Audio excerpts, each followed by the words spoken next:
Pour t'aider à être attentif, il faut que tu vois, écoutes et agisses. Voyons comment Clique ici applique ces principes à l'étude de la distributivité de la multiplication par rapport à l'addition et à la soustraction.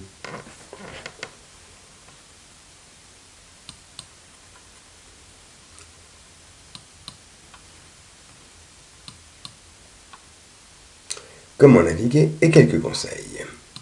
Comment naviguer et quelques conseils. Plusieurs sujets sont regroupés dans ce chapitre. Si tu crois avoir quelques idées sur la distributivité de la multiplication par rapport à l'addition et la soustraction, aborde le sujet par quelques exercices pour vérifier tes acquis.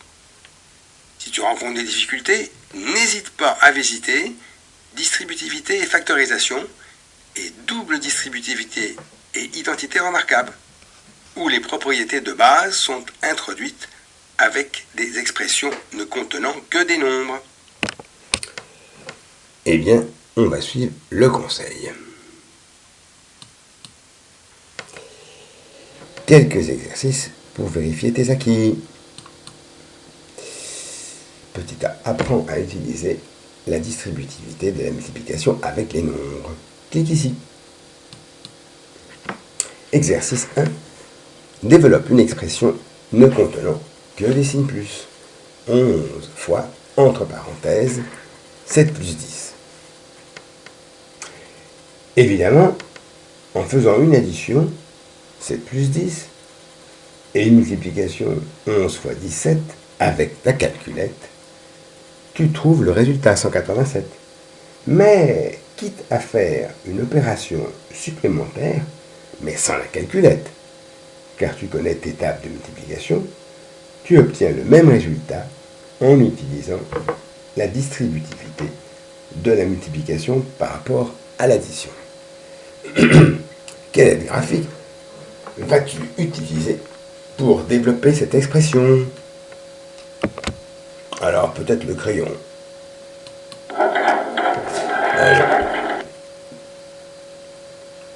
Et les flèches fléchées. Fais glisser, sans cliquer, l'aide graphique jusqu'à l'expression à développer. Puis applique la consigne. Où dois-tu cliquer sur l'expression à développer pour poursuivre son développement? Alors 11 déjà présent, je suis le trait fléché, il m'a dit que 7. Continuons. Là maintenant c'est fini avec le premier trait fléché, donc je tourne sur 11. Continuons. Le deuxième me dit 10. Et vois-tu, nous avons redistribué 2 fois le signe multiplié. Terminons par l'expression finale du développement. Clique ici. Le résultat est 187. Et voici comment y parvenir en identifiant bien les étapes. Pour un autre exercice, clique ici. Donc tu vois qu'on a distribué 2 fois le signe multiplié dans cet exemple. Exercice 2. Développe une expression contenant des signes plus et des signes moins. Moins 11 fois, entre parenthèses, 20 moins 7. Où dois-tu cliquer sur l'expression pour poursuivre son développement? Donc moins 11 est déjà présent, je suis le trait fléché 1, 20. Continuons. Puis maintenant le 2, moins 11. Une parenthèse te semble-t-elle indispensable pour poursuivre le développement? Bah écoute, je sais pas, peut-être pas.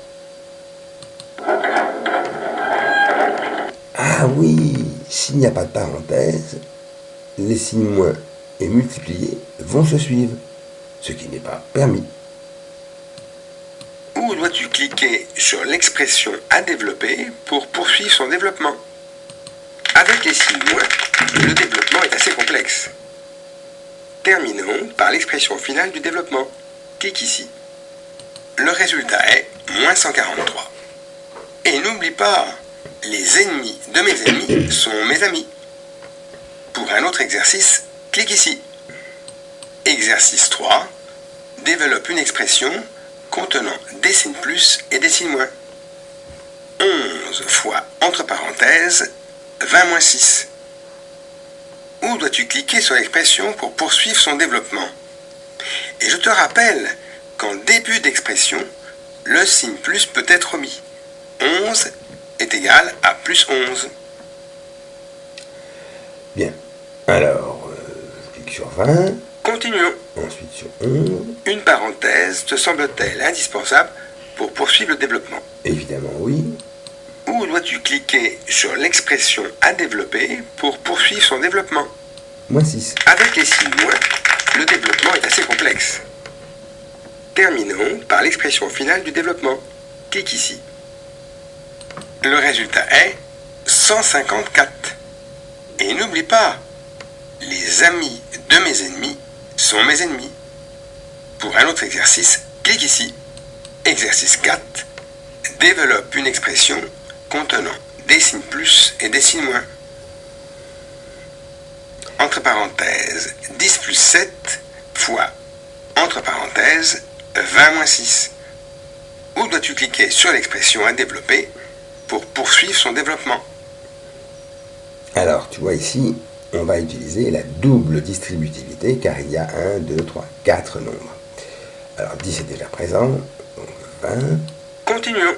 À nouveau 10. Une parenthèse te semble-t-elle indispensable pour poursuivre le développement? Évidemment, oui. Où dois-tu cliquer sur l'expression à développer pour poursuivre son développement? -6. Continuons. Maintenant, je passe au deuxième des traits rouges. 7. Continuons. 20. Continuons. 7. Une parenthèse te semble-t-elle indispensable pour poursuivre le développement? Où dois-tu cliquer sur l'expression à développer pour poursuivre son développement? -6, évidemment. Avec les signes moins, le développement est assez complexe. Terminons par l'expression finale du développement. Clique ici. Cette présentation t'a-t-elle convaincu? Demande-nous les notices d'installation et de lancement de Clique ici pour apprendre en jouant avec le didacticiel.